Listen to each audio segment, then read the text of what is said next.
2 traitors, 4 faithfuls, $250,000 on the line. And tonight, one of them walks away with everything. Rob Rausch has been the most dangerous man in that castle all season long. He played his fellow traitors. He played the faithfuls. He got the dagger, the power that made his vote count twice, and used it to survive the one moment that should have ended his game.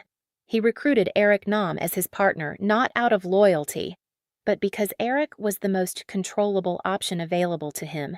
And Eric has been playing quietly, too quietly, and the people in that castle have started to notice. Tonight is the finale. February 26th on Peacock, the Fire of Truth ceremony is coming, and before you watch a single second of it, you need this full breakdown. Because the path to victory for every single person left in that castle is razor thin. And one wrong move tonight ends everything. Stay with me. This is going to be a long one, and every minute is worth it. Here is what we are covering. First, I am walking through Rob's full game this season because what he pulled off is genuinely one of the most impressive traitor runs in the history of this franchise, and I need you to understand exactly how he did it. Second, I am breaking down Eric's position going into tonight and why his recruitment as a traitor might actually be the thing that costs Rob the win. Third, I am going through every faithful still standing, Mark, Maura, Johnny, Tara, and telling you exactly who has a realistic path to winning and who is most likely going home at the top of the episode. And fourth, my full winner prediction with reasoning. One name. No hedging. If you are new here, welcome. We break down every blindside, every castle confession, and every Alan Cumming dramatic pause on the shows you cannot stop watching. Subscribe and hit the bell because tonight's finale reaction video is going up the second those credits roll. All right, let's start at the beginning, because to understand tonight's finale, you have to understand how Rob Rausch got here. Rob is from Love Island, USA. He walked into that Scottish castle as someone most of the cast recognized. Charming, good-looking, easy to be around. And from day one, he played the single most important card available to a traitor on this show. He made everyone like him before they had any reason to suspect him. That sounds simple. It is not. Because in a cast full of reality TV veterans, people who have been on shows specifically designed to make you suspicious of everyone around you, making yourself genuinely likable and trustworthy is an active skill. It requires constant emotional monitoring. It requires knowing when to speak and when to stay quiet. It requires building real connections with people while simultaneously planning their exits. Rob did all of it, from the very first episode. But here is the move that I think defines his entire game. He did not just survive by being likable. He engineered the narrative around him. When suspicion started creeping toward him, and it did multiple times, he redirected it. He pointed the room at his fellow traitors when they became liabilities. Lisa Rinna, gone. Candiac Dillard Bassett, gone. Both of them removed not because the faithfuls figured it out, but because Rob decided they were more dangerous to him than useful. Think about that for a second. He betrayed his own traitor allies before the faithfuls could use those alliances against him. He was running a cleanup operation on his own team, and then, when Candiac was finally banished, Rob was offered something extraordinary, the chance to recruit a new traitor by presenting a faithful with an ultimatum: join him, or be murdered. He chose Eric Nam, and that choice is the most important decision of his entire game, because it tells you everything about how Rob thinks. Eric Nam is a musician, quiet, measured, methodical, not a reality TV veteran in the traditional sense. And in a cast full of people who have been trained by years of television to read rooms and spot threats, Eric flew completely under the radar. That is exactly why Rob chose him. Rob did not choose Eric because Eric is his friend, though they are friends in real life. Rob chose Eric because Eric was the least threatening option available to him, a controlled partner, someone who would play second fiddle and not challenge Rob's dominance of the traitor operation. But here is where it gets complicated. Eric's quiet game, the thing that made him useful to Rob, has started drawing attention in the exact wrong way. Kristen Kish noticed it before she was murdered. She said Eric was being too quiet, even for Eric. And when the smartest observer in the castle starts noticing that someone's silence has a pattern to it, that is not a compliment. That is a clock ticking. Kristen is gone now, murdered before she could act on her read. But the observation did not die with her. Mark Ballas has started picking up on the same energy. And going into tonight, the question is not whether Eric is suspicious. The question is whether the faithfuls can organize around that suspicion fast enough to do something about it before the traitors strike again. But wait, there is a layer to this that most people are not talking about, and it changes the entire dynamic going into tonight. Rob knows Eric is becoming a liability. He knows that Eric's quiet game is drawing attention. He knows that if the faithfuls figure out Eric before they figure out Rob, the heat shifts toward Rob next. And a Rob who is standing next to a confirmed traitor is significantly more dangerous than a Rob operating in the shadows. So here is the question that is going to define tonight's finale more than any other single factor. Does Rob cut Eric loose first, before Eric can become the thing that ends both of them? Okay, I need you to lock in right here because this section is the one that changes everything you think you know about how tonight plays out. The Fire of Truth ceremony. Here is how it works for anyone who needs the refresher. The final 4 players sit with Alan Cumming. They vote to either banish someone or, through a unanimous vote, end the game entirely. If they end the game and only faithfuls are left standing, they split the prize pot. If any traitor is still in the room when they stop voting, that traitor takes everything. $250,000, the whole pot, to one person. This is the most psychologically brutal format in reality television because it requires the faithfuls to trust each other completely at the exact moment when the traitors are working hardest to make them doubt everyone. One hesitation, one wrong read, one person who votes to end the game when a traitor is still sitting across from them, and the whole season hands its trophy to the wrong person. Now, 6 players remain going into tonight. Rob and Eric as traitors, Mark Ballas, Maura Higgins, Johnny Weir, and Tara Lipinski as faithfuls. One of those 6 gets murdered at the top of the episode, dropping the group to 5. Then, one more goes home before the fire of truth. Final 4 at the ceremony. Let me walk you through each faithful and tell you exactly where they stand. Mark Ballas, Dancing with the Stars legend. He has been scrambling since losing Kristen Kish, his closest ally and the sharpest mind in the castle. But scrambling Mark is actually more dangerous than comfortable Mark because he has started questioning the right people. He has started looking at Eric the same way Kristen did. He mentioned on camera that Eric was being too quiet. That is a correct read. And correct reads in this castle make you a priority murder target.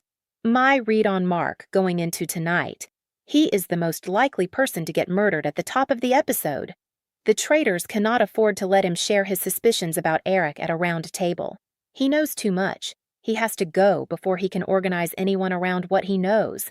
Johnny Weir, Olympic figure skater, commentary legend, and this season, the person who has had the correct read on the traitors for multiple episodes and kept getting blocked from acting on it.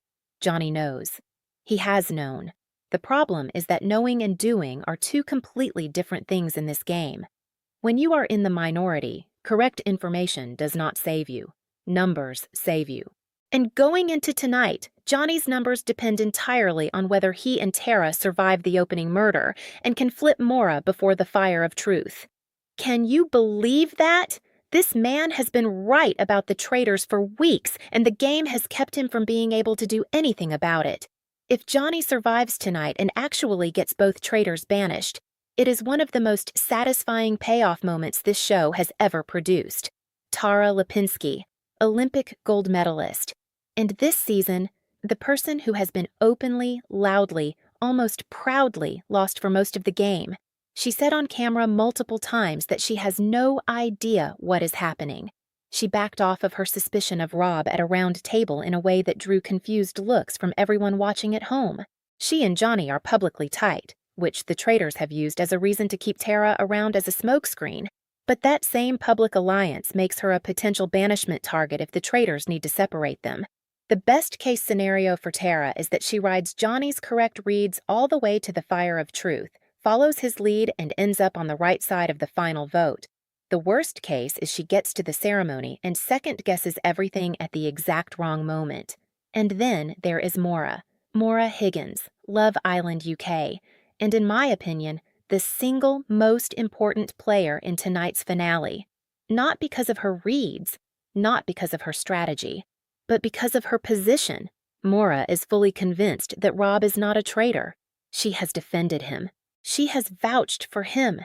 She has built genuine trust with him throughout this entire game, and Rob has been careful to protect that trust because he knows Maura is the key to his path to the fire of truth with control of the numbers.